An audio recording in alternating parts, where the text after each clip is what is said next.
Alors.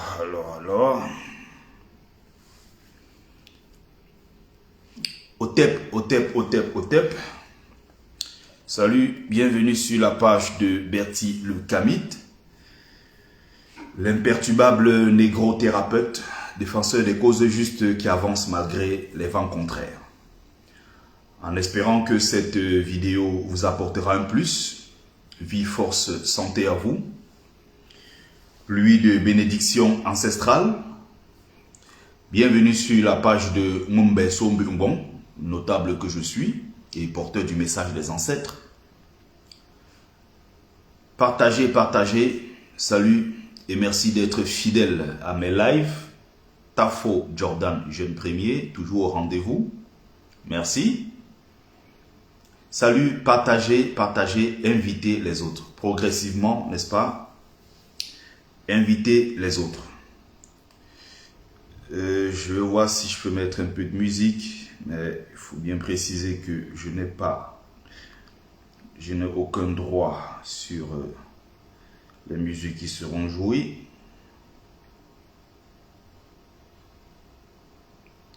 Je voulais mettre Takam 2. Takam 2, c'est trop connu ça.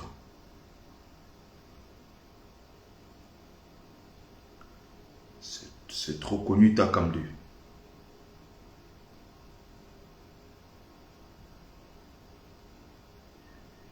Je vais mettre une musique pas forcément connue,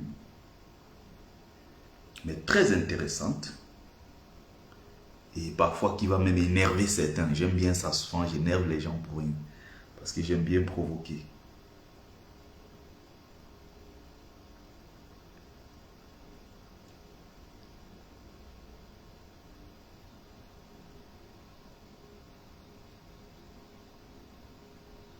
Oh là là, je ne retrouve plus le son.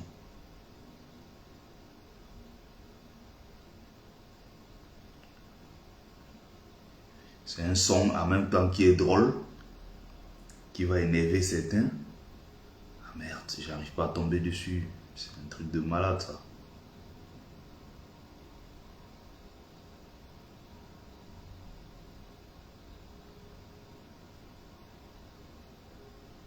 Voilà, je crois.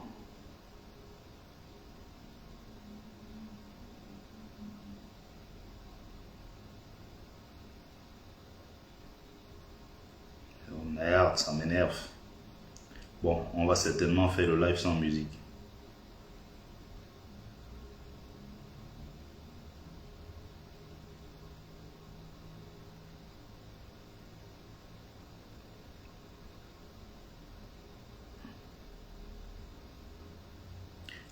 Alors, connectez-vous, hein, partagez et invitez les autres. Connectez-vous et invitez les autres. Partagez, invitez les autres.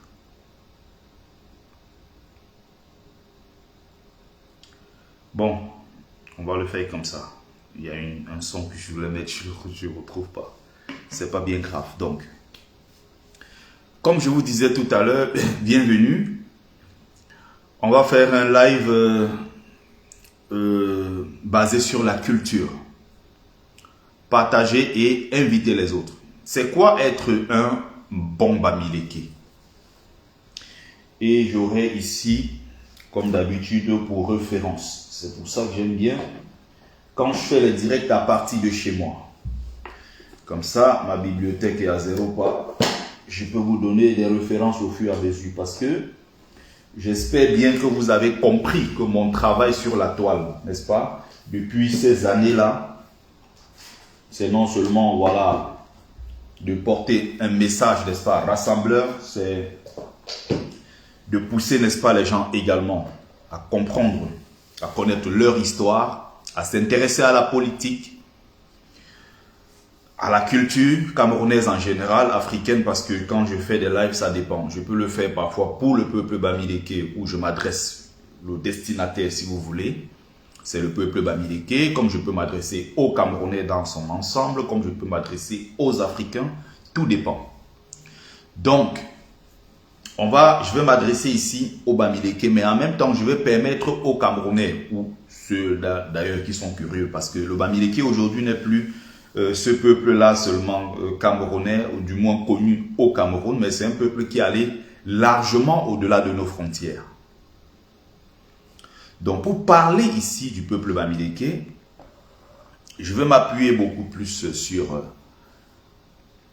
mes lectures, mais surtout à mon expérience en tant qu'initié. Sauf que, en tant qu'initié, il y a des interdictions, il y a des choses qui sont déconseillées et je ne pourrais pas à un certain moment rentrer dans certains détails parce que ce sont des détails qui relèvent de l'initiation. L'Afrique est de tradition initiatique et très protocolaire. Pour comprendre certaines choses et aller au fond de certaines choses, il faut subir ce qu'on appelle l'épreuve du feu. L'épreuve du feu, c'est-à-dire l'initiation. Donc, on ne peut pas venir comme ça, s'asseoir sur Facebook, commencer à vous raconter des histoires. Ceux qui viennent vous dire ça n'en savent rien. Il y en a souvent, ils font des lives, ils disent qu'ils initient les gens. On paie 3500 € pour se faire initier. Ça fait juste rire. Ce sont des faux initiés. Je le dis en tant que Mombeso Mbumbo. Et depuis qu'ils parlent, ils ne sont même pas encore au niveau où ils peuvent m'atteindre. Ce sont des petits lilliputiens, des petits cancres, des bandits, des escrocs qui sont partout. Ici en Île-de-France, on t'amène dans un endroit obscène, plein de waka, plein de tchélés qui vont là-bas se faire souffler le derrière. On appelle ça les bois de Boulogne, en plein cœur à côté de Paris. Quand on va là-bas, on fait les gens rentrer dans une petite brousse. On donne 3500 €, on te jette les herbes sur la tête, on dit désormais tu es initié. Et il y a des naïfs qui sont contents aujourd'hui qui disent qu'ils sont des initiés. On ne s'initie pas à Paris, il faut aller en Afrique se faire initier. Et on ne paye pas pour se faire initier. Si quelqu'un commence à vous dire que vous payez quelque chose pour vous faire initier, c'est que vous n'êtes plus dans l'initiation. Ils parlent pour rien, mais ils ne savent même pas de quoi ils parlent. Moi, quand je parle avec autorité parce que je suis Mombeso Mbumbo. Et c'est un titre qui est incontestable chez nous. Voilà. Donc,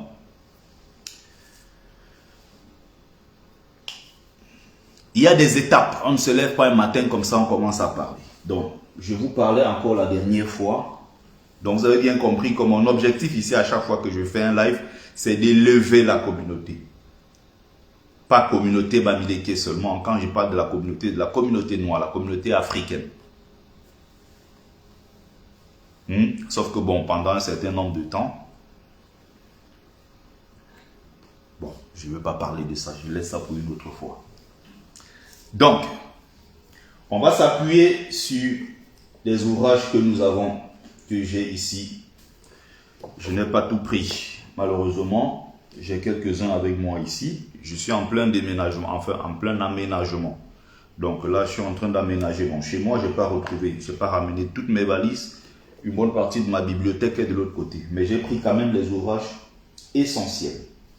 Mais je vais faire une présentation à la fin du live. Donc restez connectés. Vous avez celui-là, le culte ancestral en Afrique, le crâne chez les Bamileke.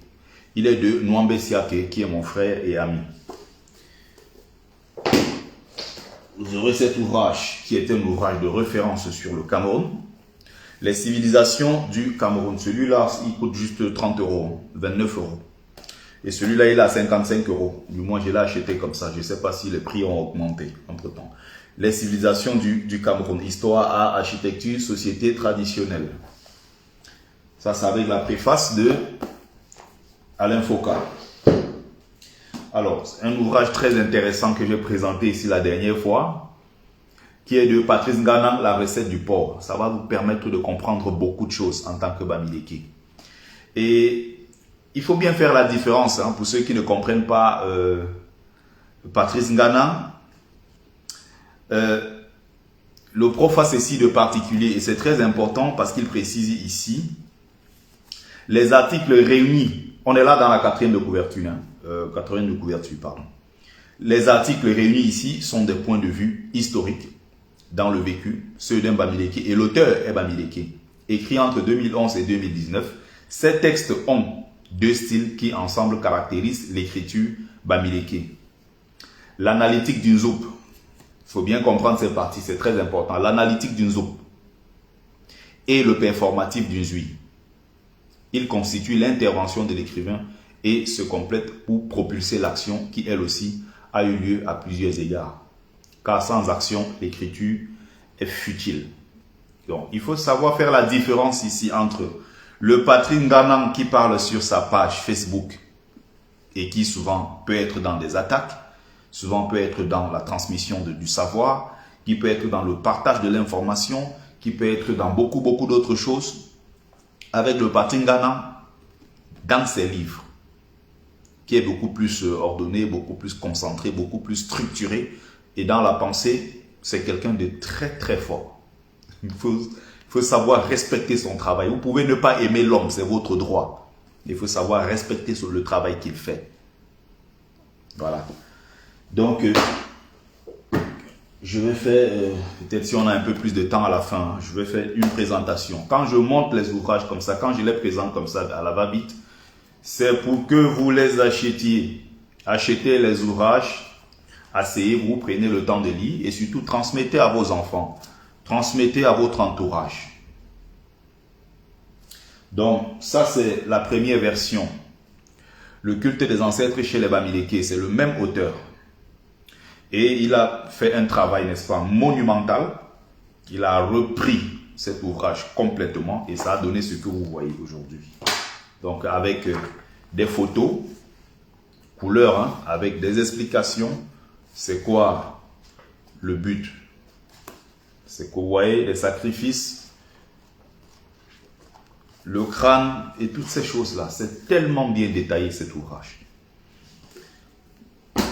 Vous avez le frère de combat Wilfried Moignet, l'étoffe Ndok, histoire technique, métaphysique et perspective. Le Ndok que vous voyez dehors tous les jours là. Je l'ai commandé depuis le Cameroun, hein, ça m'a coûté 5000 francs. Il y a quelqu'un qui l'a ramené. Donc il y a souvent des ouvrages que je ne trouve pas ici, je commande depuis le pays. Vous avez le brillant Léon Kamga, ici l'ouvrage Lakam. Le titre, pardon, Lakam ou Carnet d'initiation au savoir-être et au savoir-vivre Bamileke. C'est très important ce genre de direct, mais je sais que quand je fais des directs qui demandent un peu d'intelligence, un peu de réflexion, ça n'intéresse pas grand monde qui sont dans les directs où on parle du Congo-Ça. Mon but, c'est de faire mon travail. C'est de proposer une sorte d'alternative. Qu'on ne dise pas demain que tout le monde était dans le Congo-Ça. Que ceux-là qui veulent savoir, ceux-là qui veulent apprendre, qui viennent s'asseoir et qu'ils écoutent ce que nous pouvons leur apporter. Je partage le peu que j'ai. Tu as 90% et tu es très éclairé en matière de connaissances et tu ne partages pas ce que tu ne vaux rien du tout, absolument. Tu n'es pas utile à ta société. Tu n'es pas important. Ceux qui sont importants, c'est ceux qui partagent le savoir. Parce que c'est la seule chose. Si j'ai 2 beignets, je vous donne un beignet, je garde un beignet, j'aurais perdu un beignet. Mais si je partage le savoir avec vous, je ne perds pas moi-même le savoir.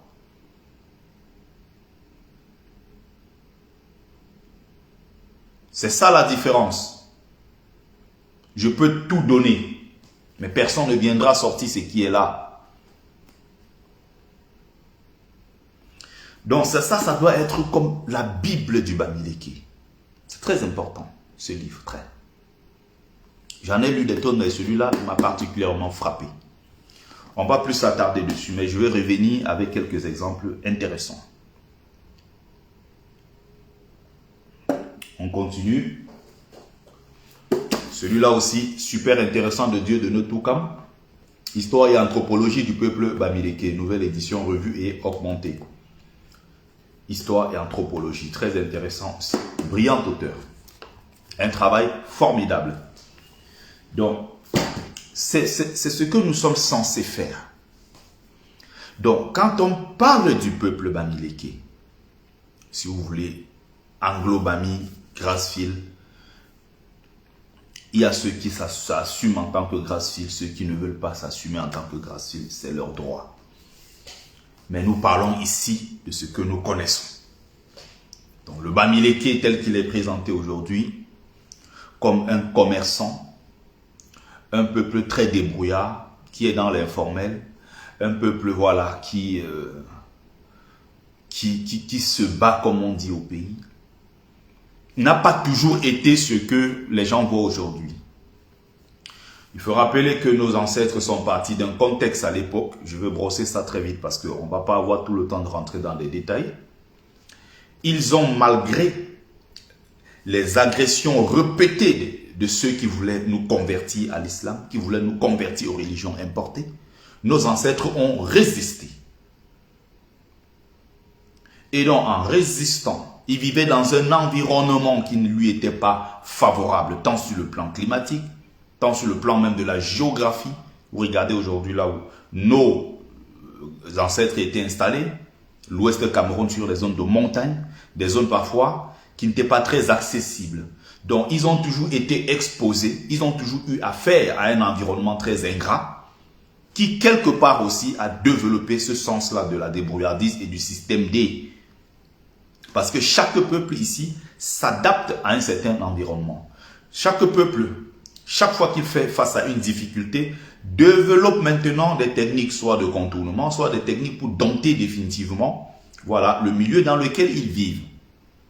Et c'est ce que nos ancêtres ont passé le temps à faire malgré toutes ces difficultés. Ils se sont essayés à bâtir notre civilisation qui est la civilisation Bamileke qui est tant vantée aujourd'hui à travers le monde. Nous devons être fiers de ce que nous sommes. Nous devons être fiers de qui nous sommes. C'est très important. Pourquoi? Quand les gens regardent aujourd'hui le Bamileke, on regarde le Ndop, on voit la musique progressivement qui monte, on voit un peuple qui sait, n'est-ce pas, s'intégrer partout où il va, on voit un peuple qui sait garder les éléments essentiels de sa culture, un peuple qui est très entreprenant, un peuple, voilà, qui arrive progressivement à s'imposer et à se faire connaître hors des frontières du Cameroun. Ce n'est pas le fruit d'un hasard. C'est pour ça qu'il est important de saluer le travail de nos ancêtres, saluer le travail de nos aînés. Donc, nous devons être fiers aujourd'hui de qui nous sommes, sans avoir à rendre compte à qui que ce soit. Être nous-mêmes, nous assumer et être fiers de qui nous sommes. Tu es Bamileke, tu n'es pas fier de toi, tu es maudit. Tu es une malédiction. Tu es Bamileke, tu dois être fier de qui tu es. Parce que quand moi je pense à ce trajet, à cette trajectoire difficile à travers l'histoire et voir que malgré cela, mes ancêtres se sont imposés. Malgré cela, mes ancêtres ont bâti une civilisation. Ils n'ont pas été des peuples qui simplement vivaient de la chasse et de la cueillette. Ils ont développé. C'est pour ça qu'il y a certains Bamileke aujourd'hui. Quand je regarde la génération actuelle, ce que nous ne sommes pas capables de faire, je me dis, mais c'est très grave parce que regardez le contexte de l'époque. Nos ancêtres ont pu créer le Ndop. Ils ont pu garder les techniques maintenues sur des siècles. Les techniques de fabrication du Ndop. Ils ont construit des villes. Ils ont mis sur pied ce qu'on appelle aujourd'hui nos traditions.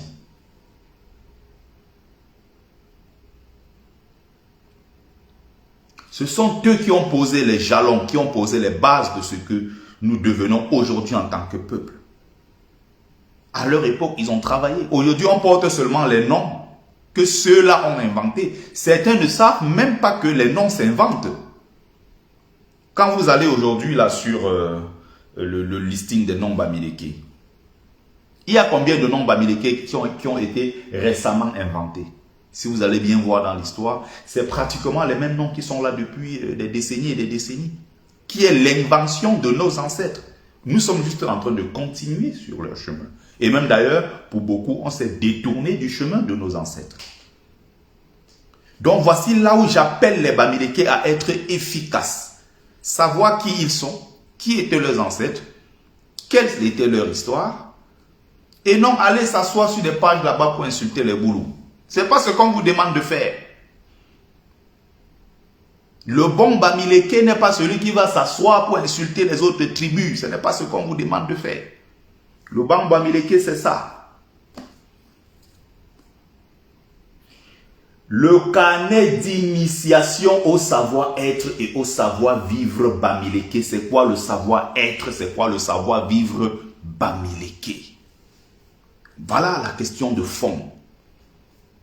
Et j'avais eu une discussion à l'époque avec le professeur Patrice Nganam. C'est lui d'ailleurs qui m'a conseillé d'acheter ce bouquin.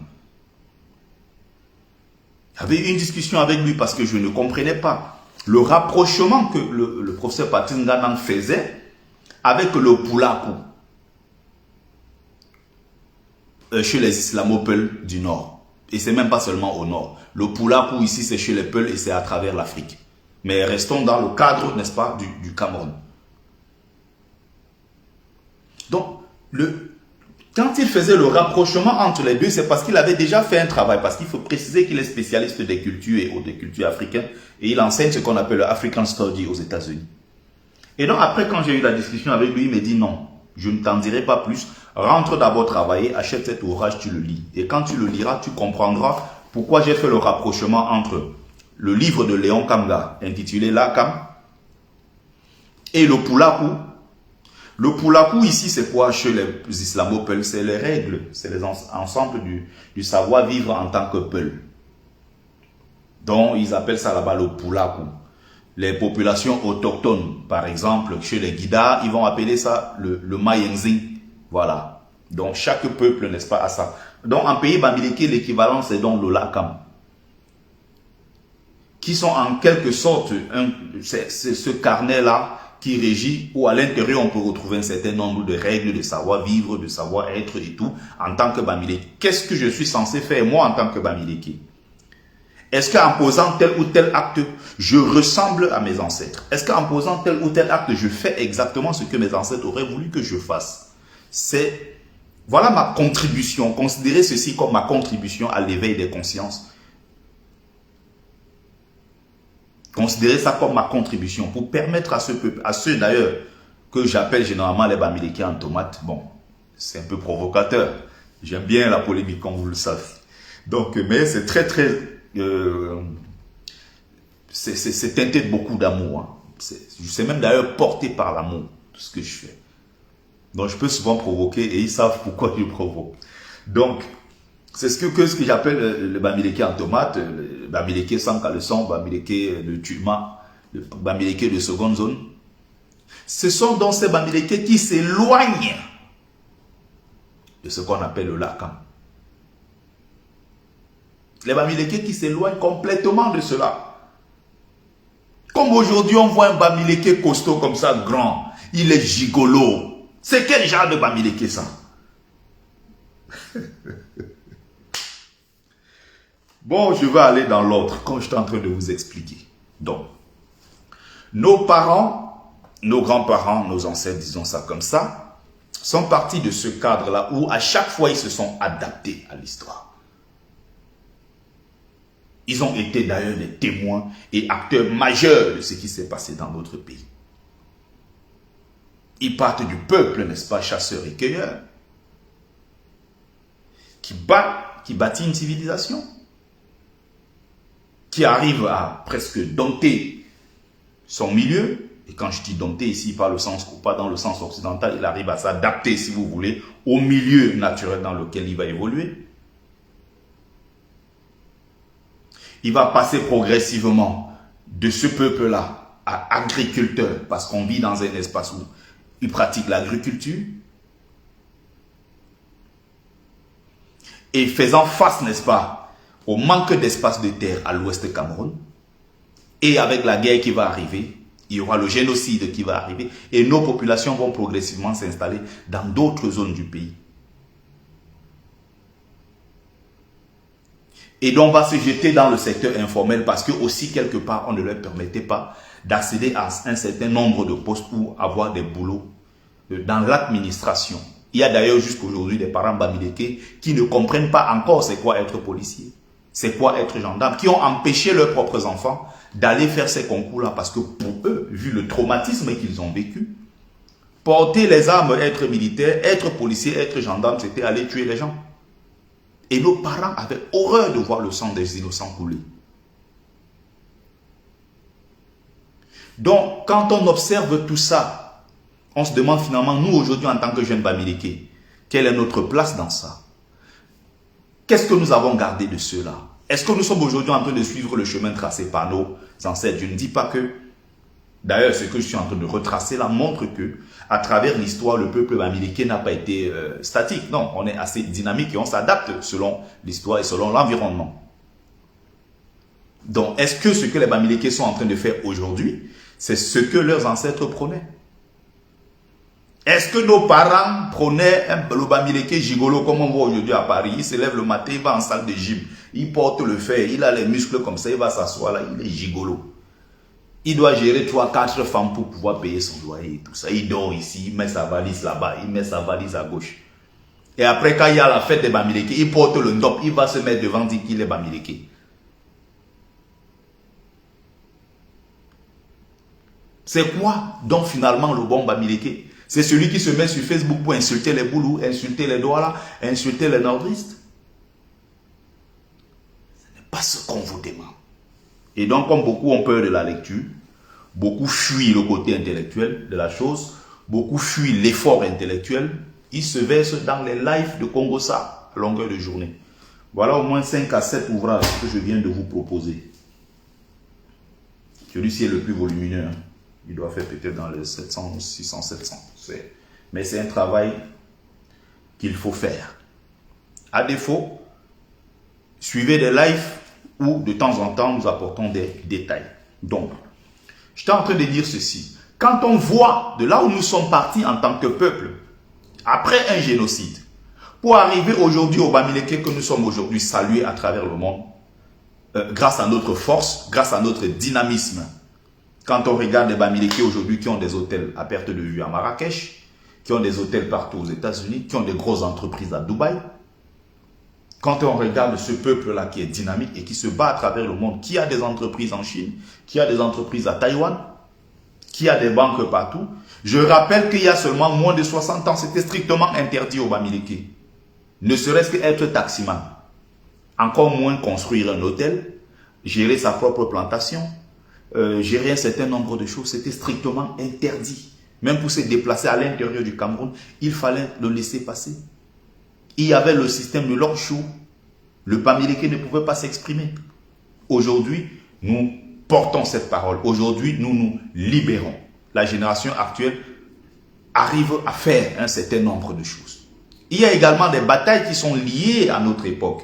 Il y a également des luttes qui sont liées à notre génération. Et nous devons mener cette lutte-là sans avoir peur du qu'en dira-t-on. Parce que le véritable problème du Bamileke, finalement, c'est quoi? C'est qu'il a peur. Il a peur de ce que les autres vont penser de lui.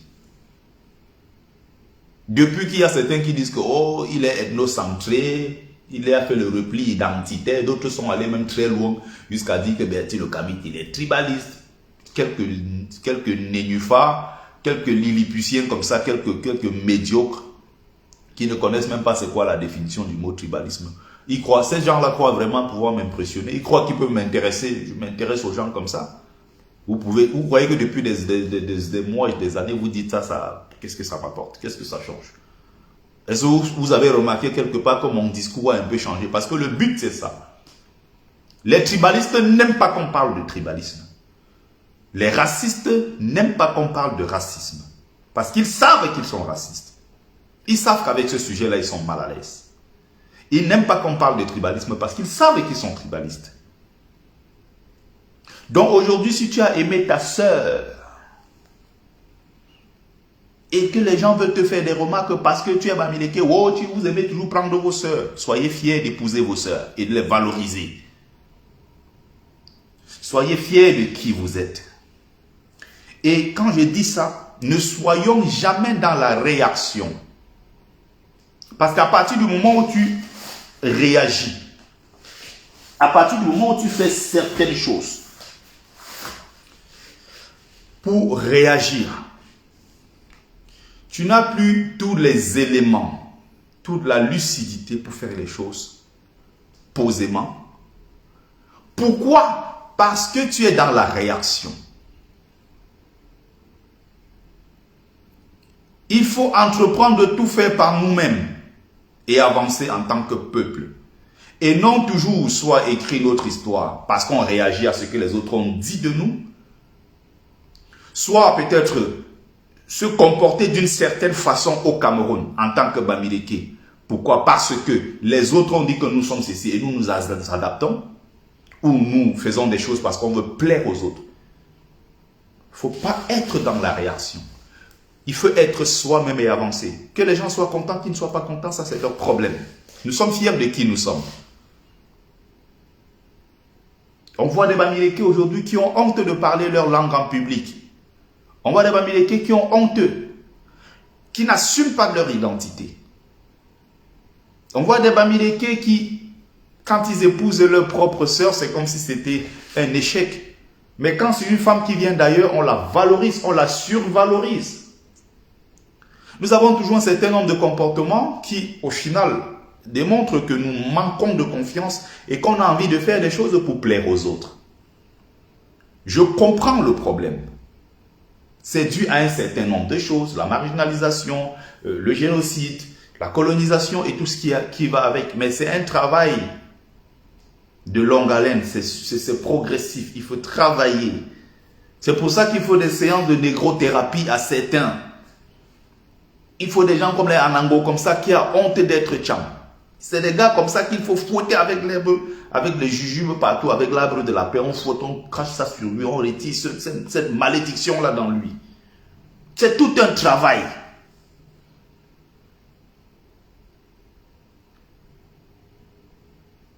Où il y a un truc là, ces derniers temps, j'écoute beaucoup de jeunes qui s'agitent sur cette question.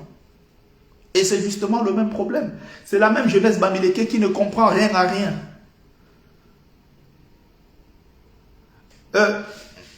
En pays Bamileke, quand une fille t'appelle mon père, il y en a aujourd'hui qui disent que non, ça fait moche, c'est vieillot, hein, c'est ringard, c'est des histoires des vieux pères du village là. Je suis un jeune beau gosse, ne m'appelez pas mon père, ou bien mon père, les choses comme ça. Pourquoi? Parce qu'ils sont déconnectés de leur culture. Ils ne sont pas enracinés dans leur culture pour savoir c'est quoi la signification du mot mon père. De cette expression-là. Ils ne savent même pas ce que ça signifie. Quand chez nous, au lieu de t'appeler Henriette ou Julienne, on t'appelle maman. Même si tu as 22 ans. Ma petite soeur, je l'appelle maman. Ce n'est pas parce que c'est elle qui m'a mis au monde. C'est juste incroyable. Là, je vois comment les gens disent que vous aimez trop appeler les gens grand-mère. Oh, ouais, ma mère. C'est affectueux. C'est du respect. C'est encore une preuve que la femme est au cœur de notre société. C'est une preuve que le Bamileke, encore chez nous, ces valeurs-là, on y tient. C'est une preuve qu'effectivement, la femme dans la société matriarcale qui était la nôtre, la femme a une place prépondérante. La femme a une place de choix. Quand on veut dire mon frère, on ne dit pas l'enfant de mon père. Non, quand on veut dire mon frère, on dit l'enfant de ma mère. On dit Muma. L'enfant de ma mère. C'est le seul dont tu sois sûr qu'il est véritablement ton frère. C'est pour ça qu'on dit Muma. Quand par respect, tu vois un homme qui appelle ça, qui appelle sa chérie. Donc, elles auraient préféré qu'on l'appelle princesse, chérie Coco. Elles ont des trucs là. Donc, quand tu dis ma mère, ou pour chérir une femme, pour lui montrer que tu as de l'affection, du respect, de l'amour et autres, quand tu l'appelles, c'est ma grand-mère. Quand tu dis c'est ma grand-mère, il y a des filles là, ça les dérange. Mais je suis jeune, je suis belle. Pourquoi tu veux me ramener aux affaires des anciens et tout ça là, hein? Tu m'appelles grand-mère, pourquoi? Il faut comprendre, pas le simple mot, mais ce qu'il y a derrière. Il ne faut pas comprendre seulement l'expression, non. C'est chargé. d'énergie positive, c'est chargé d'amour, c'est chargé de respect, c'est chargé des énergies assez positives. Dans chaque mot, chaque lettre, il y a une énergie. Et quand on met cela ensemble pour t'appeler grand-mère, c'est porteur de beaucoup de choses. Quand vous voyez dans les Bamileke, eux-mêmes sont assis en train de dire que oh, ne m'appelez pas grand-mère. Vos histoires de ma mère, je ne suis pas dedans. Je suis une jeune fille. Comme aujourd'hui, vous allez voir beaucoup de femmes qui ont la cinquantaine, dépassées même. Quand tu l'appelles ma mère, elle s'énerve. Elle s'énerve. Pourquoi tu m'appelles grand-mère? Eh, je peux t'accoucher, pardon. On est là déjà dans l'aliénation. On est là déjà dans le Bamileke en tomate, ce que j'appelle les sans caleçons là, qui ne comprennent rien à rien, le tuma, le Bamileke de seconde main. Tu l'appelles maman, elle s'énerve. Tu lui dis bébé, elle est contente. C'est ça, Wesley. Parce qu'ils n'ont pas, ils ont compris le mot grand-mère au sens occidental, qui renvoie à la vieillesse. Il ne faut pas comprendre de grand-mère ou bien maman au sens de ça te rend vieille. Mais il faut comprendre ça dans le sens où c'est de l'amour. Comprendre ça dans le sens où c'est du respect. Comprendre ça dans le sens où tu es déjà en train de t'approcher des rangs des patriarches. C'est-à-dire ceux-là qui vont demain transmettre le savoir, ceux-là qui vont élaborer et qui sont chargés du maintien de l'ordre et de la morale dans la société. Ça veut dire que tu te rapproches du rang de ceux qu'on va appeler les sages. Tu te rapproches de ce rang-là des personnes respectables. Quelqu'un t'appelle grand-mère avec affection ou ma mère. Toi, en tant qu'Africain, tu rejettes ça pour préférer qu'on t'appelle chéri Coco. C'est les Bamileke en tomates qui font ça. Ils n'ont pas de colonne vertébrale, on appuie comme ça explose. Il n'y a rien dedans. C'est pour ça qu'ils tiennent ce genre de discours.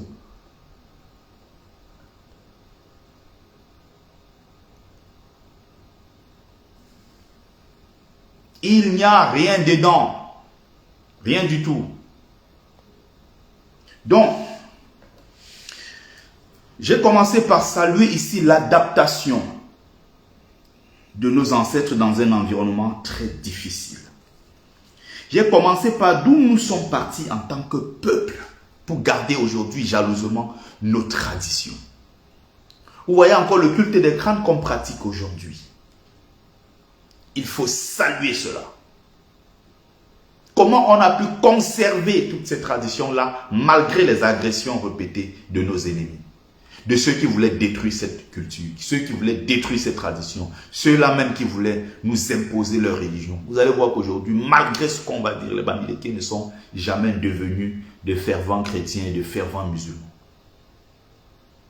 Parce qu'il y a toujours cet élément essentiel que nous avons gardé de notre culture. C'est très important. Nous avons traversé le génocide. Nous avons résisté. Nous continuons de résister. Il faut saluer ce travail, saluer ce courage. Donc, je suis en train de dire tout à l'heure, le Bamileke, ce n'est pas parce qu'il porte le ndop.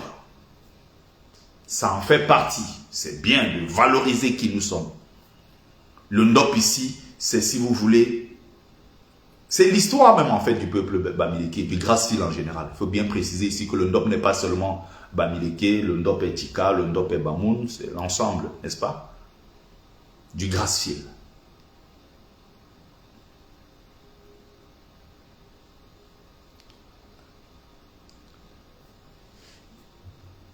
Julien, toi le ça va, Yamanop, Gopeno Mamisa.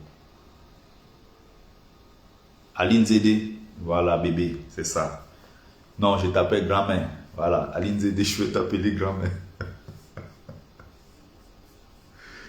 Oh là là, bon, on continue. Donc, je suis en train de dire, c'est pas qu'une affaire de mettre le ndop qui veut dire que il y a des gens qui mettent le ndop et qui connaissent rien de leur culture. Les gens qui mettent le ndop, mais quand on met les musiques d'autres peuples, ils dansent. Le Bikuti, Makosa, ils dansent. Ils mettent le ndop, mais dès que tu commences à mettre les musiques Bamileke, ils passent à soi. Ils mettent le ndop, mais ils ne parlent pas sa langue. Il met le ndop, mais il a honte de sa culture. Il a honte et il n'assume pas son identité. Mais comme maintenant le ndop est devenu un effet de mode, chacun va porter le ndop et aller dire, bon, j'ai mis le ndop. Il y a des gens qui ne connaissent rien de leur tradition. Le Bamileke en tomate, c'est ceux-là qui ne vont jamais à l'ouest. Ils vont à l'ouest s'il y a des funérailles, c'est tout. Dès que le commerce ne marche pas, ou la fille elle est en mariage depuis des années, elle n'accouche pas, elle n'arrive pas à concevoir. C'est à ce moment-là que elle se lève et va à l'ouest. Si son business ne fonctionne plus, on dit, ah, il faut que j'aille voir les ancêtres, il faut que j'aille jeter l'huile sur l'écran. Justement, on est dans une logique d'opportunisme. On est dans une logique d'aller débloquer quelque chose qui a été justement bloqué parce que on n'a pas su à temps rendre hommage aux ancêtres, être en connexion avec les ancêtres, être en connexion avec ces esprits, les esprits supérieurs. Non, je le fais avec affection, Aline Zédé, ma chérie, grand-mère. Voilà, mon bébé. Voilà, si c'est ce que tu veux. J'aime bien te provoquer, tu sais.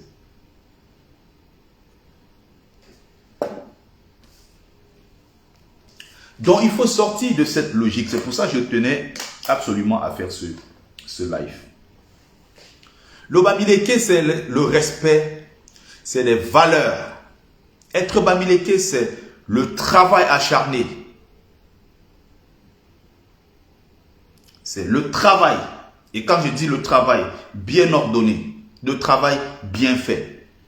Pas comme aujourd'hui, on voit des gens qui sont là pour de l'argent, qui ne sont pas là pour le travail, qui ne sont pas là pour la satisfaction du client, mais qui sont là pour se remplir les poches. Vous pouvez compter le nombre d'immeubles qui tombent par jour au Cameroun. Vous pouvez compter le nombre de mauvaises constructions parce que tu as confié ton chantier à quelqu'un. Il est là pour se remplir les poches. Il a besoin, il prend ton argent, mais en retour, il doit te donner la prestation qui va avec l'argent. Mais derrière, il n'y a pas de prestation. On est là pour se remplir les poches. Parce qu'on est dans la logique de se faire le maximum d'argent, qui est justement une logique judéo-chrétienne occidentale. L'argent pour l'argent. On est dans le monde purement capitaliste. Or, l'Africain, la logique de l'Africain, la logique du Bamileke dans le Lakam que nous connaissons, on n'est pas dans la logique de l'argent pour l'argent. C'est pour ça qu'aujourd'hui, vous voyez dans nos familles, le plus riche est celui-là qui est le plus respecté parce qu'il est riche. Que tu arrives parce que tu viens de Paris, parce que tu as quelques miettes, on te donne plus de respect que le grand frère qui est là depuis des années, parfois plus que des gens qui ont l'âge de ta mère. Qu'on sache même qu'au sein de nos familles, il y a des enfants qui ont trempé les mains dans ce qui n'est pas bon, mais on les protège, on les respecte. Quand ils arrivent à la réunion familiale, tout le monde accourt. Chacun va poser ses problèmes d'argent. Chacun va poser ses problèmes d'argent. Le monsieur essaie de résoudre ou la dame essaie de résoudre. Tout le monde prend l'argent, on est content, on va derrière. Mais on court directement chez le marabout pour aller se couper, se blinder parce qu'on a peur que, hey, l'argent qu'il mange, si on ne sait jamais. Mais dans la société traditionnelle, authentique, Bamileke, que nous avons connu, étant encore tout petit, on a vu nos parents, on a vu des gens qui ont été rejetés à la fin de chaque réunion familiale en pays Bamileke. Quand on s'asseyait, le serment avant de se séparer, on disait ceci. L'année prochaine, on va se retrouver dans cette même maison pour la prochaine réunion familiale. Que tout le monde rentre en santé, en paix, en sécurité. Mais si parmi nous ici, quelqu'un a trempé sa main dans quelque chose, que l'année prochaine, qu'on ne se retrouve pas ici, que la personne, que ça emporte sa tête. Dans toutes, je dis bien toutes les réunions familiales en pays Grassfield, ça se faisait. C'était un serment qu'on prêtait en famille, en disant que je rentre en ville, continuer mes business, mais je jure devant vous ici que je ne mettrai pas ma main là où ce n'est pas bon.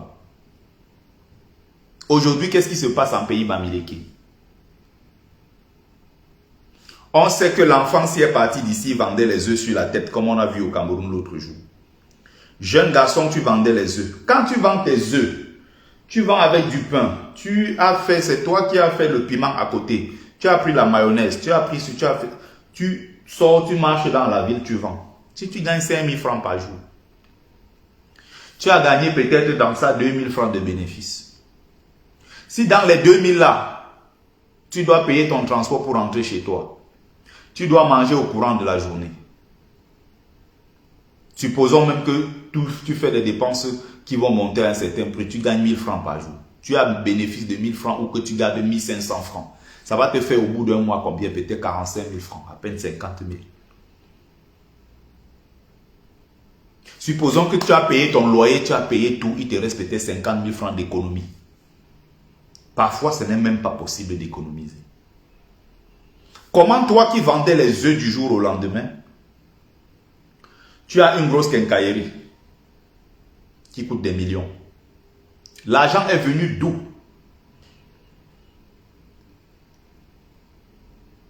Tu as économisé quand et comment pour du jour au lendemain passer de vendeur d'œufs à avoir une boutique, de pousseur à avoir une grande boutique. Les gens ne regardent plus cette trajectoire-là. On ne regarde plus comment il est parti, d'où il est parti. En si peu de temps. Comment quelqu'un qui disait qu'il chante, il fait des trucs sur Facebook, il est comédien, il est ceci, YouTube va donner quelques miettes, Facebook donne quelques miettes, il s'arrête là. Comment en si peu de temps, tu peux acheter une voiture qui coûte 35 millions de francs CFA? Comment une jeune fille qui a à peine 22, 23 ans donne des rendez-vous aux gens après minuit où elle organise les directs, elle envoie des dépôts d'argent aux gens. 500 000 par-ci, 3 millions par-là, 2 millions ici, on fait 5 millions, 400 000, 800 000, on distribue de l'argent partout. Ce n'était pas possible dans la société Bamileke que nous avons connue. Dès qu'on sentait que ton argent n'était pas bon, tout le monde te fuyait. On t'isolait. Personne ne pouvait tenter même envoyer un de ses enfants en vacances chez toi. Et c'est comme ça qu'on commençait par punir. Mais aujourd'hui, on est dans une société où le mauvais Bamileke aujourd'hui qu'on a connu, qu'on connaît, qu'on voit partout d'ailleurs émerger, on sait que celui-là, son argent est douteux. Il a fait comment, on ne sait pas. Mais dès que les vacances arrivent, on envoie les enfants là-bas. Parce qu'on espère qu'à la rentrée, il y aura peut-être 100 000 qu'on va mettre dans l'enveloppe pour dire acheter les cahiers, acheter ceci, acheter cela avec. Il y a des choses aujourd'hui qu'on accepte qui ne pouvaient pas se faire à l'époque. Preuve que sur un autre terrain, la société Bamileke est en train de décliner.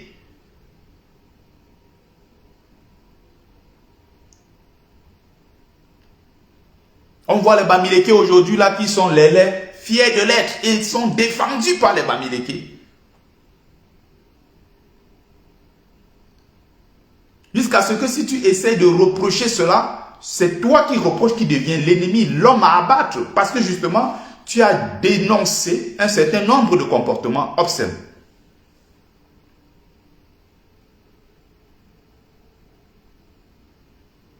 Bamileke, fier de l'être et vendeur de gourde qui organise les directs pour expliquer aux gens comment les femmes doivent fuir les hommes parce que les hommes ne servent à rien du tout. Mettant ici à la poubelle l'équilibre et la complémentarité qu'il y a entre un homme et une femme. Quelque chose qui est primordial dans notre société et qui fait en sorte que demain, nous soyons capables de pérenniser l'espèce humaine. Si les hommes et les femmes ne se mettent plus ensemble, l'humain va disparaître. L'homme ne doit plus exister. On disparaîtra. C'est pour ça qu'il y a certaines pratiques sexuelles que nous, strictement, c'est interdit. Mais vous allez voir chez nous aujourd'hui qu'est-ce qui se passe. On est rentré dans une logique où on commence à tolérer, on commence à excuser, on commence à trouver des circonstances atténuantes, on commence, et progressivement ça s'installe. Il y a des gens qui viennent vous dire que c'est tellement normal. Après, je ne suis pas contre ceux qui font leur choix. Ce n'est pas un acte normal. Et surtout, le pire, c'est qu'on ne doit pas en faire la promotion. Mais maintenant, en tant que parent, quand tu mets des enfants au monde, tu ne sais pas ce qu'ils deviendront. Toi-même, tu ne sais pas ce que tu deviendras dans 20 ans, dans 30 ans. Maintenant, l'enfant qui est né et qui n'a rien demandé, qui par exemple est tout bébé, tu te rends compte que le garçon, il veut tout faire comme une femme. Il essaye les vêtements des filles, il met les rouges à lèvres, il veut tout faire comme sa mère, qui ne marche jamais avec les garçons, il est toujours avec ses sœurs. À partir de là, on commence à détecter qu'il doit avoir peut-être un problème. L'enfant n'y est pour rien. L'enfant n'a rien demandé. C'est de même pour les filles-garçons. C'est-à-dire qu'elle a un corps de fille, mais c'est un garçon, mais dans un corps de fille. Comme vous pouvez voir des filles, mais dans un corps de garçon. C'est des choses qui arrivent. Mais qu'est-ce que maintenant la société traditionnelle africaine a prévu pour cela? Est-ce que ça a été efficace? Il y a tout un travail à faire. Mais il ne faut pas être dans la logique de faire sa promotion et d'imposer cela comme étant une règle ou quelque chose qui soit normal. Mais il faut travailler. Il ne faut pas que la minorité s'impose à la majorité. Mais malheureusement, nous sommes aujourd'hui dans une société où ça fonctionne comme cela. Mais maintenant, est-ce que chez nous en Afrique, il est temps, est-ce qu'on peut faire quelque chose pour sortir complètement de cette dégringolade qu'on observe notamment chez nous? Donc ça dépend, il y a tellement de choses à dire et à redire. Mais je reviens sur le fond du problème. Je parlais ici de comment toutes ces choses-là sont traitées en pays bamileke, comment la société bamileke conçoit ces choses-là. Donc aujourd'hui, on voit les promotions des go de partout, des femmes qui vendent des concombres partout, c'est devenu une affaire, les gens en rigolent même. Mais ne se rendent pas compte à quel point c'est très grave que tu vois des très belles femmes qui auraient pu fonder une famille et avancer et maintenir cet équilibre qu'il y a dans la vie entre des humains dans le monde, dans le cosmos. Certains ont fait le choix parce qu'on a faim, par opportunisme, parce qu'on veut une promotion dans une grande société. Ils ont choisi la voie de la débauche. Il faut savoir faire la différence entre ceux-là qui le font pour des raisons de secte et tout ce qui va avec. Avec malheureusement, c'est la vie, elle est faite ainsi. Avec par exemple un enfant qui n'a rien demandé. Mais il y a toujours des approches propres à un peuple pour aborder tel ou tel, n'est-ce pas, tel problème dans la société. Dans le bamileke comme vous aujourd'hui qui s'expose sur la toile, qui vend des godes. Oh, mon berceau, bon, ce monde dans lequel on vit. Et on te normalise ça. Elle fait le direct, il y a 10 000 personnes qui sont là pour dire que non, ce que tu fais est bien. Au point où quand tu émets juste la moindre réserve, les gens peuvent t'abattre. Tu es jaloux, tu es haineux, tu es qui pour parler. Elle nous plaît comme ça. Nous, on l'aime comme ça. Nous, moi, j'aime moi la femme là jusqu'à. Elle me fait rire. Elle est ceci. Elles ont toujours des arguties les plus bidons pour défendre l'indéfendable. Voilà donc le bamileke d'aujourd'hui.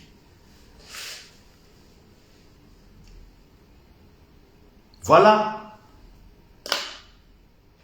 Maman de 55 ans est assise dans un bar en train de boire. Elle prend les grands Heineken comme ça, là, toc, toc, toc, toc, toc, toc, ça coule. Elle dépose toc, toc, toc, les grandes Guinness. C'est quoi ça? À quel âge? On ne sait plus se respecter. On boit, on fait pipi sur soi. On a 55 ans, on attrape les enfants de 25 ans. On sort avec. D'autres même, tu vois, les mamans, elles font comme ça. Et que non, moi, je fantasme moi sur la fille là jusqu'à. Mais quand je regarde ça, le bamileke, qu'est-ce que le bamileke est en train de devenir? Vous croyez qu'un peuple, c'est les immeubles, comme on entend parler des immeubles?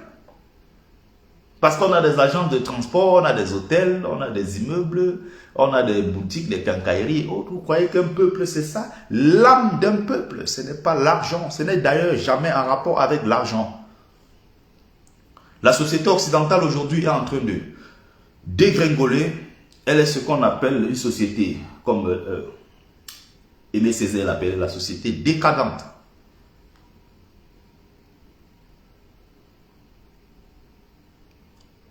Atteinte. Justement parce qu'il y a un certain nombre de valeurs qui étaient des ciments, qui étaient des éléments qui permettaient de maintenir cette société, qui ont aujourd'hui été complètement détruites, pulvérisées.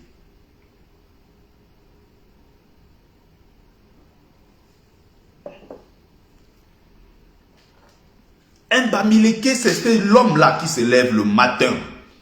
Il sort de la maison. Il arrive, il se bat à trouver, à manger pour sa famille. Et le soir, il revient. Au point où s'il ne trouve pas de quoi manger pour sa propre famille, il ne rentre pas à la maison. Il s'en veut. Il dit, mais mon Dieu, que deviendra ma famille?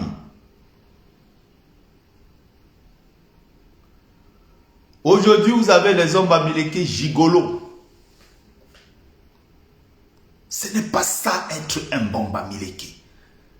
Vous avez des femmes aujourd'hui, Bamileke, la lélé, nombreuses, la vendeuse de gouttes, qui vendent le piment partout, qui sont dans l'escroquerie.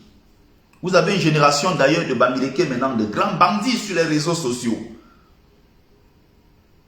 On promet monts et merveilles, on prend l'argent des gens, on se remplit les poches avec.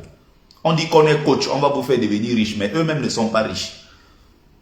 Comme par hasard, 90% de ces gens-là sont toujours des Bamileke parce qu'on est derrière l'argent. Demandez à ces gens-là de se prononcer sur une affaire politique. Ils ont peur de perdre leurs clients et leurs moumous. Demandez à ces mêmes gens de se prononcer sur un problème de société. Prononcer sur un problème, par exemple, qui peut être d'ordre religieux. Non, ils ne vont pas se prononcer justement parce qu'ils ont peur de perdre leurs clients, leurs moumous. Nous autres, nous avons tout perdu parce qu'on se prononce, on prend des positions claires, fermes en politique. Je prends des positions ici qui sont claires. Je ne suis ni musulman ni chrétien, je ne le serai pas. Je suis un initié traditionnaliste et je défends mes valeurs, je défends ma culture en tant qu'Africain, je défends la religion africaine et je pratique la religion africaine, le culte de mes ancêtres. Seulement à cause de ça, vous savez combien d'abonnés j'ai perdu? Combien de gens aujourd'hui qui ne sont pas d'accord avec moi parce que je rejette le christianisme, je rejette l'islam? Même au niveau des relations. Oui, même au niveau des relations, il y a des filles, j'aurais pu sortir avec à un certain moment, que j'ai connu, des filles magnifiques, qui m'ont dit la solution c'est que tu vas te convertir. J'ai dit non, ça s'arrête là. Le même jour, ça va s'arrêter là. Tu ne peux pas me convertir. Si toi, tu ne peux pas venir, moi, comme avec moi, pratiquer le culte de mes ancêtres. Ah non, non, non, tu dois te convertir. Ça s'arrête là. Je ne serai pas dans vos affaires. Mais je ne méprise pas. Mais je suis dans la logique d'expliquer le bien fondé de la religion de mes ancêtres. Je pratique le culte de mes ancêtres. C'est pour ça que la femme la mieux placée pour moi, c'est une Bamileke, mais elle peut être également une traditionnaliste. Par exemple, Bassa dans le Mbok. Hein? Elle peut être une traditionnaliste un peu partout comme on en voit.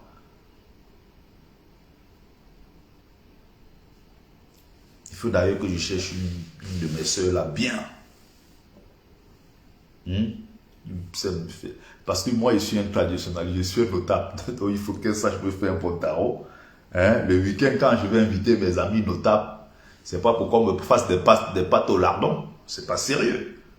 Il va falloir quand même du bon tarot, du bon cuit, qui doit maîtriser à la perfection. Parce que moi-même, je sais le faire. Donc, quand je me fâche ici, moi-même, je fais le tarot.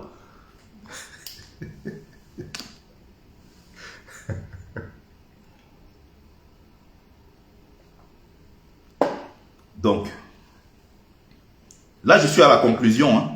Je ne vais pas faire plus d'une heure, comme d'habitude. Je suis à 59 minutes. Donc, au maximum, dans 10 minutes, j'aurai terminé. Donc, il était essentiel pour moi d'aborder tous ces points-là. Je parlais des valeurs du travail. De c'est quoi un homme Bamileke. C'est quoi une femme Bamileke. Je suis revenu sur les valeurs, c'est très important. Sur le respect des aînés. Sur le respect de la parole donnée, ce qui n'existe plus chez nous aujourd'hui. Chacun, il te dit ceci, mais en réalité, demain, tu dis, tu avais dit ça, il nie. On dit, après, on se dédie.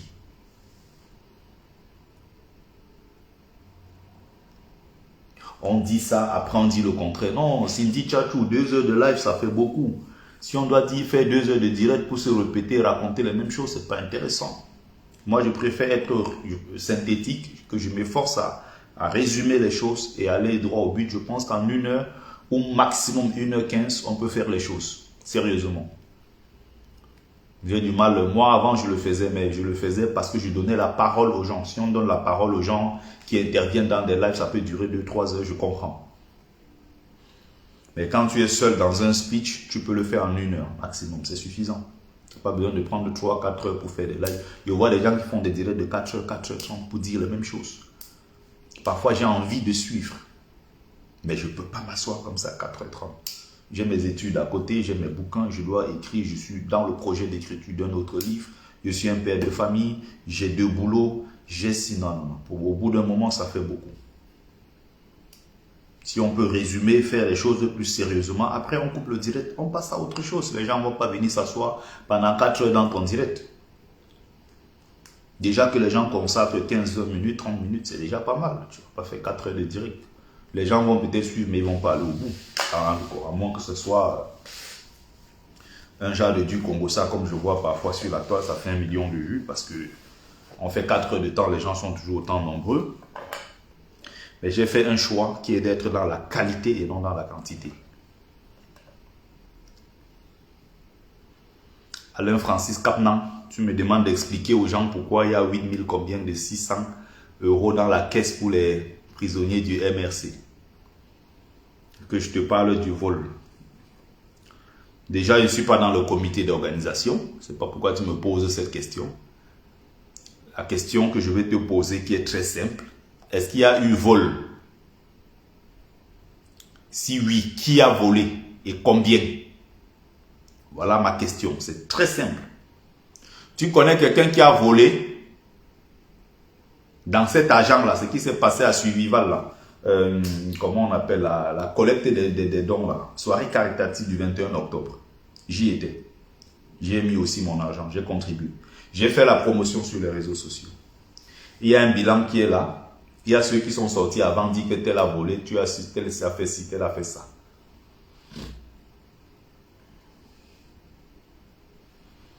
Je n'entre pas dans ton jeu, Francis Capnan, et je n'ai pas de compte à te rendre. Tu sois content, tu sois pas content, j'en ai strictement rien à foutre. Je n'ai pas de compte à te rendre. Il faut demander à Abdelaziz Moundé, il faut demander à tous ceux qui étaient dedans. Et il y a un bilan qui a été fait, et le bilan est sur la toile. On ne vient pas me poser des questions ici, comme si j'avais des comptes à te rendre. J'essaie même d'être poli pour expliquer les choses. Et tu veux faire comme si tu m'accusais de quelque chose. Je t'ai posé une question donc qui est très simple. Tu connais quelqu'un qui a volé? Qui a volé? On a volé quoi exactement? Et on a volé combien? Je vois les gens s'agiter, les camps à la panthère, c'est du vol. Je vois les gens s'agiter partout, oh, c'est du vol. Les clous Amandi banquiers sont tombés dedans. Aïssatou Bouba Dalil pour régler les comptes sont tombés dedans. Tout le monde est tombé dedans.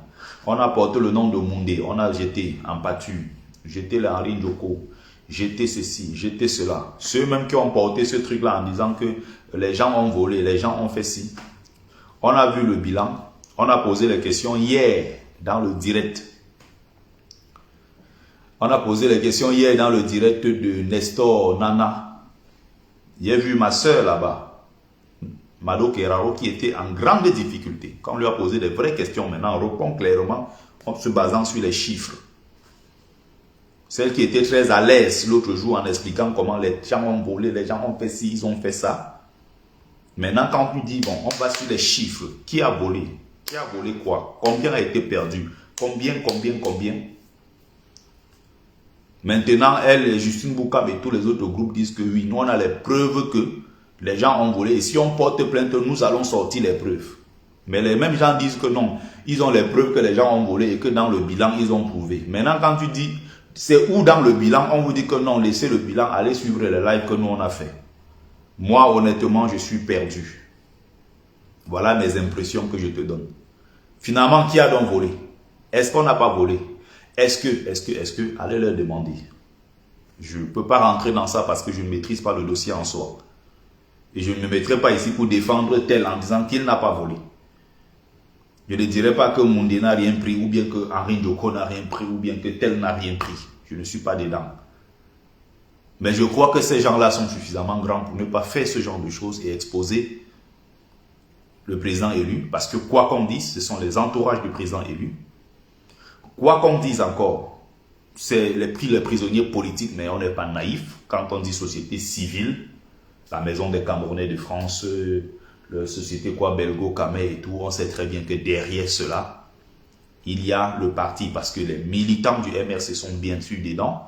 Nous sommes de la société civile avant d'être parti politique aussi.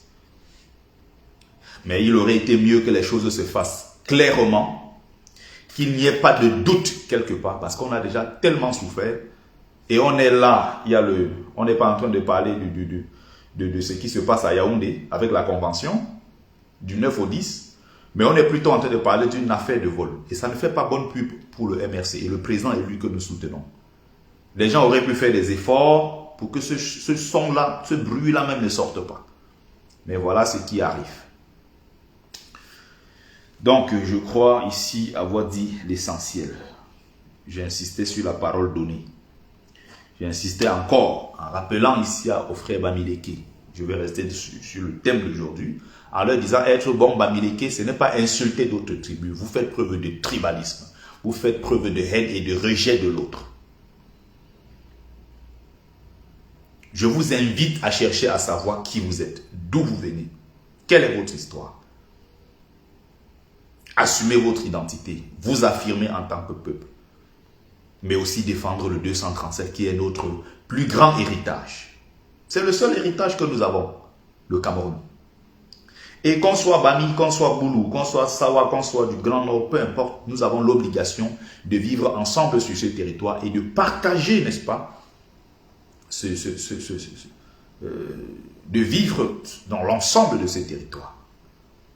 C'est notre pays, c'est notre seul héritage. Et qu'on soit content, qu'on ne soit pas content, nous avons l'obligation de vivre ensemble. Comme on le dit ici pour la France. Qu'on soit blanc, qu'on soit beurre, qu'on soit black en France, qu'on soit asiate, tout ce que vous voulez, nous avons l'obligation de vivre ensemble dans le pays qui est le nôtre. Donc, le vivre ensemble, c'est ce qu'on doit promouvoir au 237. Permettre aux gens de manger ensemble, de vivre ensemble, de partager tout ensemble. Et c'est ça qui fait finalement un beau pays. Tombez pas dans la haine des boulous parce que vous dites qu'ils sont du RDPC, ce sont des adversaires, ce sont des ennemis, il faut les abattre, non, il ne faut pas tomber dans ce discours, jamais. Demain dans la vie, peut-être c'est un sardinat qui peut t'aider. Et il y a des sardinats dans nos propres familles. Quelle est la famille où il n'y a pas de sardinats? Même ceux qui disent qu'ils sont des grands combattants, dans leur propre famille, il y a des sardinats. Il y a des gens du RDPC là-bas, fervents défenseurs de Paul Biya et de la destruction de notre pays. Il ne faut pas tomber dans ce piège-là qui consiste à se lever le matin. Les boulous ont fait ça. Les chokbrokpot, c'est des vendeurs d'odontol, c'est des buveurs de ceci, c'est de cela. Lever le matin et insulter comme je vois des gens faire sur la toile. Si vous le faites, faites en votre nom. Ne faites pas ça au nom du peuple Bamileke. Parce que nous ne sommes pas dans une logique de haine et de règlement de compte. Nous avons quelque chose ensemble de très grand à bâtir. Mais attention, j'aime bien terminer par ça. Attention, ne jamais se laisser écraser par qui que ce soit. Être capable de répondre, de faire ce qu'on appelle la guerre défensive. Mais pas aller attaquer les gens, mais être dans la réaction, dans la défensive. C'est-à-dire que si on t'attaque en tant que Bamileke, il faut que tu sois capable de te défendre. Et non te laisser tuer comme on voit partout, on se tue. Après on va faire les vidéos. Ah, on va faire comment? Ils nous ont tués, non? N'est-ce pas? Ils ont cassé les boutiques. On va faire comment? Ils ont cassé encore la nuit. Ils ont porté les sables. Ils ont porté les portables. Ils ont pris les ordinateurs. Ils sont partis avec.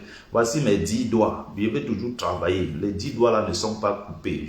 Tant que j'ai mes 10 doigts, je vais travailler. Je vais encore construire l'autre immeuble. Il faut sortir de cette logique de peur. Il faut être dans la réaction.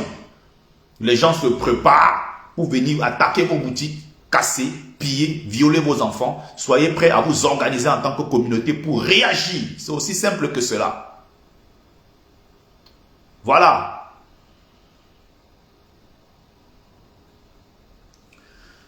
Donc, c'était ma petite contribution. Donc, les ouvrages sont là, n'est-ce pas? Les ouvrages sont là, super intéressants. C'est des livres parfois qui sont très rares, hein, qu'on ne trouve plus. D'autres aussi, hein, il y a des rééditions. Parfois, voilà, ça arrive. Hein. Voilà. La cosmogonie, hein, c'est la cosmogonie en pays Bamileke, c'est très vaste, hein, c'est très vaste et très intéressant. Je vais finir par là. Donc, vous avez vu. C'est quoi l'initiation? C'est quoi le totémisme? N'est-ce pas? C'est quoi la conception de la polygamie en pays Bamileke? S'assumer clairement en tant que Bamileke. C'est quoi le génie, la signification des génies chez les pays Bamileke? Le NOP et la signification des noms en pays Bamileke. C'est un ouvrage très riche, n'est-ce pas? Et je vais ici, hein, vous avez là, n'est-ce pas, de l'être suprême aux divinités médiatrices, hein, la cosmogonie Bamileke, le substrat religieux et magique, c'est quoi les danses traditionnelles, les objets liturgiques, le choc des religions, le gardien du temple de l'architecture du pouvoir, la noblesse de sang, les classes nobiliaires concurrentes. Voilà.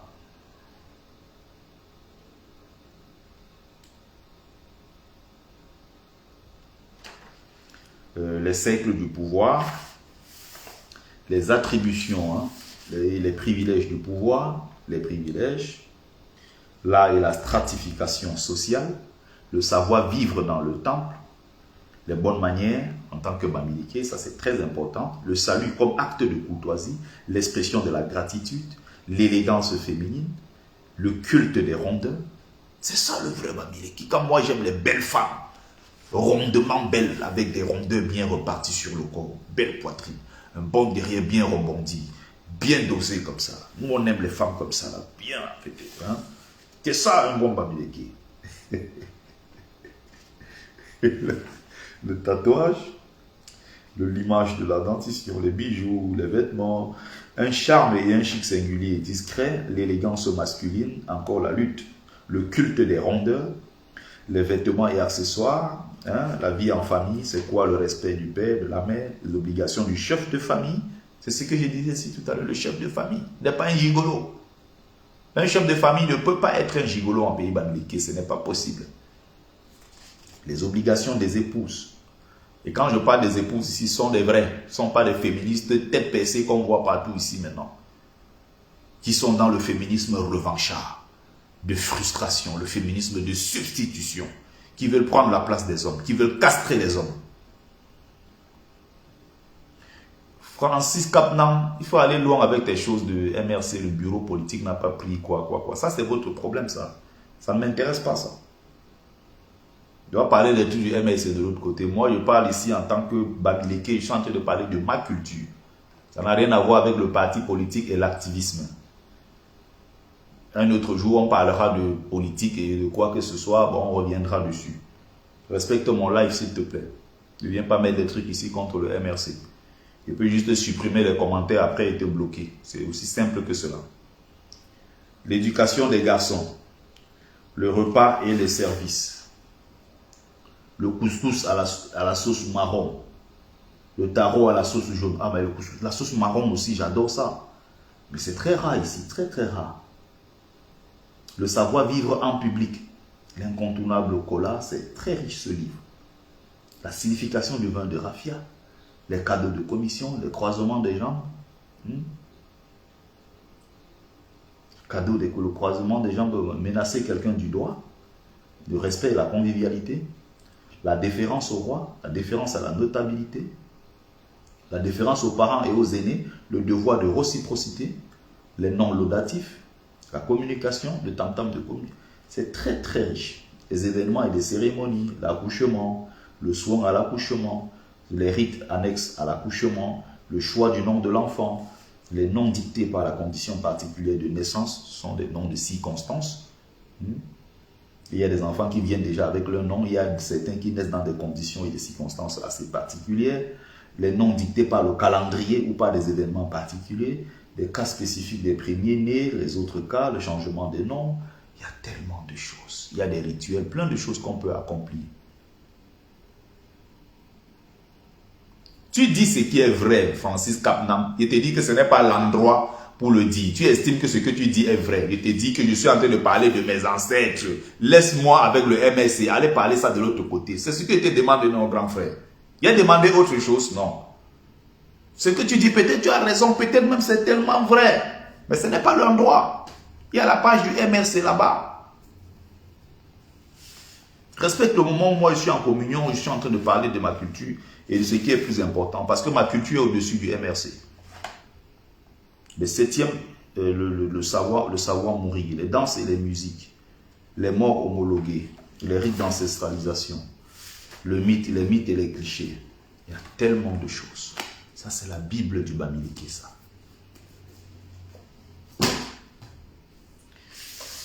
J'ai terminé ce que j'avais à dire. Bon. Merci à ceux qui ont pris le temps de regarder le live. C'était Bertie le Kamite, l'imperturbable négro-thérapeute, défenseur des causes justes qui avance malgré les vents contraires. En espérant que ça vous a plu, vie, force, santé, pluie de bénédictions ancestrales. C'était mon berceau Bourbon, porteur du message des ancêtres. Au tep, très bonne soirée à vous. Je vous reviens très bientôt.